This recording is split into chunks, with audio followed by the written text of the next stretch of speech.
Queira ter, mas não queira que o outro não tenha. A vida é como andar de bicicleta. Você parar de pedalar, você cai. Cai. Patrimônio vai, vem. O que vale é o... Mas realmente eu sempre fui muito inquieto, sempre quis fazer as coisas acontecerem, sempre fui muito determinado e falando, eu vou construir uma história. Eu gostaria que meus filhos um dia olhassem para a história do pai e se orgulhassem de ter construído algo. Ser empreendedor é gerar emprego, é gerar riqueza para o país, é fazer alguma coisa acontecer, é fazer a diferença no mercado, é ter algum negócio que realmente seja admirado pelos outros, na forma que ele se conduz, na forma que ele se comporta, seja prestação de serviço como eu já fiz, seja produção de qualquer coisa, negócio que eu já entrei na minha vida, mas eu sempre fui muito, vamos dizer assim, muito determinado em relação a esse objetivo. Então eu sabia que algum lugar eu ia chegar, eu só não sabia onde. Ninguém como jovem pode imaginar onde pode chegar, mas eu observava muito, eu usava como benchmark, como referência, os grandes empreendedores, os grandes empresários. Isso é muito importante, né? Eu acho que o jovem tem que ter a referência para se basear. É a experiência dos outros que você ainda não viveu que pode te iluminar o seu caminho, que pode te dar uma noção e abrir a sua visão, que eu considero uma das forças mais importantes do ser humano é enxergar algo que eventualmente o outro não está vendo e se enxergar dentro desse contexto. Então, respondendo a tua pergunta mais objetivamente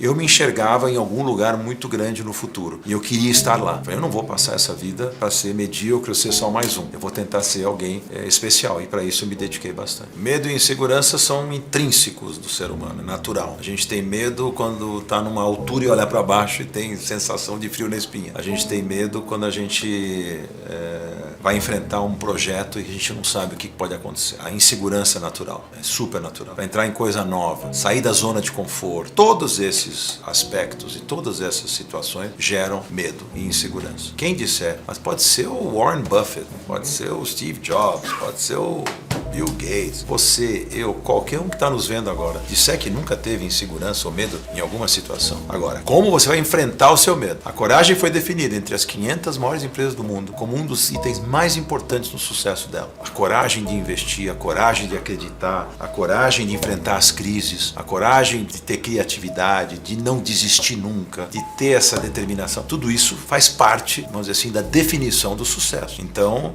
sim, tive medo várias vezes, sim, já tive insegurança, mas eu consegui largamente superar isso fazendo as coisas acontecerem e não deixando de fazer, e errando, e tropeçando e levantando, e tropeçando e levantando. O bom executivo, o bom empresário acerta mais do que erra, mas vai errar também. Eu comecei com meu pai com 18 anos de idade, na empresa ele tinha uma construtora na época, depois ele vendeu, e eu comecei na publicidade com 25 anos de idade. Na época eu pensava o que eu vou fazer. O meu ex-sócio tinha um escritório, meu ex-sócio é meio primo do, é primo do meu cunhado, que era o Fischer, não sei se vocês lembram. Lembro do Fischer. E a gente fez uma sociedade de 17 anos, depois a gente se desentendeu. Tá. A gente se desentendeu fortemente, eu saí em 98, montei uma nova empresa do nada, chamava Grupo Nilcon.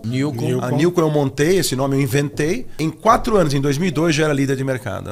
Foi o maior crescimento da história da propaganda da América Latina. Não tem nada igual. Saí do zero para primeiro lugar no ranking em 4 anos, depois de ter tido uma operação de sucesso com meu sócio. Eu escrevi até um livro, eu escrevi 2 livros. O primeiro livro, que era Construindo uma Vida, era minha biografia empresarial. Tá. E tem uma frase dele na época que a gente não se acertou nem direito no quanto ele ia me pagar para eu sair. A empresa valia mais do que ele acabou me pagando. A última frase que eu ouvi dele, quando eu falei, eu prefiro receber menos e estar livre para fazer do meu jeito do que ficar com você. Então eu vou embora e recebi menos. Mesmo recebendo menos. Aí ele falou assim, vou te destruir no mercado. E só o mercado sabe o que aconteceu com a empresa dele. Quem destruiu quem? O mercado sabe o que aconteceu com a minha empresa, mas eu não tenho prazer nenhum em falar isso, não é isso? Eu não se deseja isso para ninguém. Lógico. Eu não queria destruir ele. Eu queria que ele fosse feliz no espaço dele, do jeito dele. Você pode desejar mal para os outros, são uma das piores sensações que um ser humano pode ter. Eu sempre falo isso, falo para os jovens, inclusive. Não tenha inveja. Queira ter, mas não queira que o outro não tenha. Entendeu? Você pode querer ter. A tua ambição, ela é válida. Desde que ela não seja aquela ambição que vai passar por cima de todo mundo. Eu nunca na vida quis passar por cima de ninguém, puxar o tapete de ninguém, atropelar ninguém.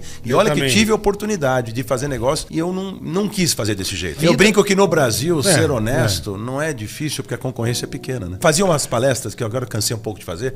Ela chamava 7 forças que te levam ao sucesso. Uma das forças, eu tive que incluir a força do caráter. Se eu morasse na Suíça e tivesse educação suíça, ou eventualmente até americana, eu diria assim, eu não teria 7 forças da minha palestra se eu fosse um suíço, ou um americano, ou um alemão. Não, porque a força do caráter para eles é uma coisa intrínseca neles. No brasileiro, é uma coisa... Nós somos um povo de boa índole, mas nós somos um povo muito espertalhão num monte de sentidos. O que eu fiz, só para vocês entenderem? Onde eu sou mais eficiente? Primeiro que parar é a pior coisa do mundo. Eu podia, eventualmente, financeiramente, me acomodar acordar e parar, porque já tinha conquistado todas as minhas metas financeiras, etc. Mas parar, a vida é como andar de bicicleta. Você parar de pedalar, você cai. E a verdade é assim, você não tem mais, você não é mais produtivo, se você não tá fazendo coisas, qual é a graça da vida, né? Eu sempre falo, você ficar de férias a vida toda, que graça tem? Você pode até diminuir, mas... Não, diminuir, ok. Não, e é você se posicionar. Que seria do trabalho se não houvesse férias, que seria das férias se não houvesse trabalho. A graça das férias é até que você tá cansado e quer descansar. Então, a ideia aqui era, onde que eu sou mais útil, né? Eu brinco que o poder do homem tá na agenda vazia, não na agenda cheia. O que é agenda vazia? Aquela que eu faço. Eu não dependo dela. O Jeff Bezos é um cara também que começou, de novo, numa sala menor que essa garagem daqui. Dele.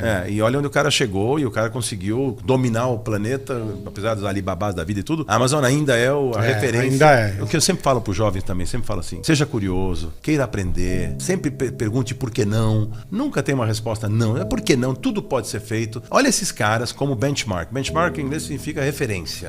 Referência. Quem foram as referências? Para mim, as referências, eu posso acreditar grande parte do sucesso da minha vida empresarial, aí eu ter tido a humildade de entender que eu preciso ter referências, no Brasil e fora. Então, assim, quem são as pessoas que eu realmente admirei e por que esses caras são diferenciados? Sabe por quê? Porque eles têm uma visão, eles enxergam algo que ninguém está vendo. Eles entendem o mercado e as necessidades que o mercado tem antes dos outros. Então, eles estão na frente do seu tempo. Então, pouca gente, não é tanta gente assim que consegue ter esse tipo de qualificação. Mas são caras que a gente tem que observar. Eu falei, porque eu quero fazer alguma coisa, eu quero ser relevante naquilo que eu vou fazer. Em tudo que eu me envolvo, eu quero...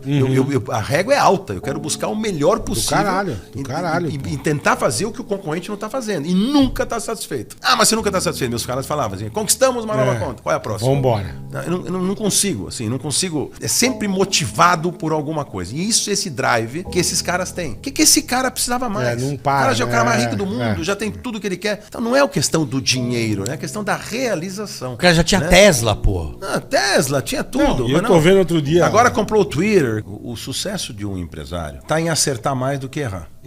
Não existe ninguém no mundo que não tenha tomado decisões erradas em certos momentos, que tenha errado em certos momentos. Tal. Eu acho que o que mais me orgulha é que se você tivesse um ranking possível de avaliar a quantidade de acertos e erros, eu devo estar no top de acertos, entendeu? Então assim, eu acertei muito mais do que errei na minha vida. Já errei, já paguei por isso. Errei bastante, não é? E é o que o Michael Jordan falou, é nos erros que a gente aprende. Porque errar uma vez é ok, errar na segunda é burrice, né? Mas o mesmo erro, você pode cometer novos erros, os mesmos erros você não vai cometer. Em tudo na vida pessoal, em tudo. Eu aprendo bastante, analiso bastante o que eu fiz, o que eu deixei de fazer, para como que eu vou agir daqui para frente nas novas situações. A experiência cria uma história chamada repertório. Então, eu criei um bom repertório. O que mais me orgulha na vida não é porque essa campanha ou aquela campanha, ou esse negócio ou aquele negócio. É o repertório que eu consegui criar dentro da minha vida. É o conjunto da obra. Onde eu posso conversar com vocês aqui, ou com um político, ou com um médico, e eu vou ter sempre repertório para estar conversando num nível bacana com a pessoa, pelo fato de ter sido tão curioso e ter devorado tanta informação quanto eu injetei. Patrimônio vai, vem, é mais rico, menos rico. O que vale é o que você pôs dentro da... Eu falo pro jovem o seguinte, não adianta estar no Google, no teu celular. Você vai numa entrevista de emprego, o cara vai perguntar uma coisa, você vai olhar no Google a resposta, ele vai contratar o Sergey Brin, que é o dono do Google, não você. Então assim, tem que estar aqui dentro. Que a única hora que isso vai embora é ou se você teve demência na velhice, ou Alzheimer, ou você morreu. Que de resto ninguém te tira o que você botou pra dentro da tua mente. Tem um universo de informações que você adquiriu, a tua cultura, é diretamente ligado ao teu volume do teu interesse. Você tem interesse, você vai buscar. Eu fico surpreso demais com a falta de nível intelectual de muita gente com quem eu converso. A futilidade, a bobagem, as coisas não entram a fundo em nada, não se interessam por nada. Pega empresário, pega diretor de empresa. Vou dar um exemplo. O cara atendia a conta da Danone, que era... Aí eu perguntava pra ele, escuta, fala pra mim. Você tá atendendo a conta há quanto tempo? Tô há 2 anos, tá legal. Qual que é o consumo per capita de lácteos do Brasil hoje? Aí ele sabe, porque ele tá no... tantos 8 quilos, 7 quilos, ano. Legal. E da França? Que são os reis?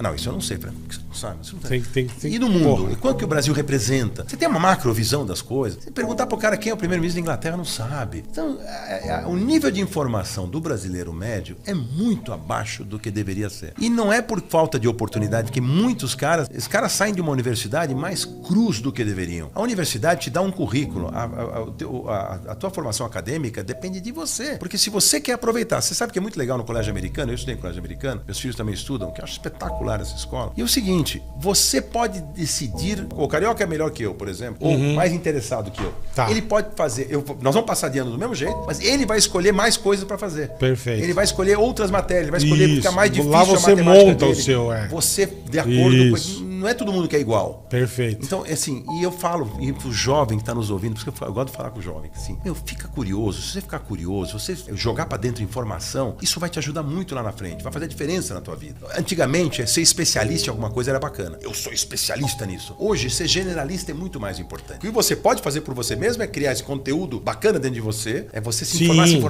informar, quando é na fase acadêmica, mesmo depois da faculdade, continuar aprendendo o resto da vida. Eu tenho uma irmã minha que é mais velha, que eu tenho 69 anos, ela fez um 5º mestrado na vida dela. E hoje em dia você faz isso em casa, você não precisa nem na faculdade. Sim, você em pode casa, fazer exatamente. Ensino à distância. Tudo na vida, aqui se faz, aqui se paga. Tudo que você planta, você Perfeito, colhe. perfeito. Se você for desonesto, sacana, você vai colher problema no futuro. Tem toda a razão. Se você quer ter saúde, o jovem aguenta enfiar no corpo dele um monte de coisa. Aguenta cigarro, aguenta bebida alcoólica, aguenta droga, porque o corpo ainda é jovem e vai aguentando. Só que o efeito cumulativo disso no futuro, quando ele olhar pra trás e falar, por que eu fiz isso? É tarde demais. Esse valor de R$99 mil, nosso canal fez do período de agosto até março de 2022. Você quer aprender a trabalhar com o YouTube e ganhar mais de R$5 mil por mês? Acesse o link que está aparecendo aí agora.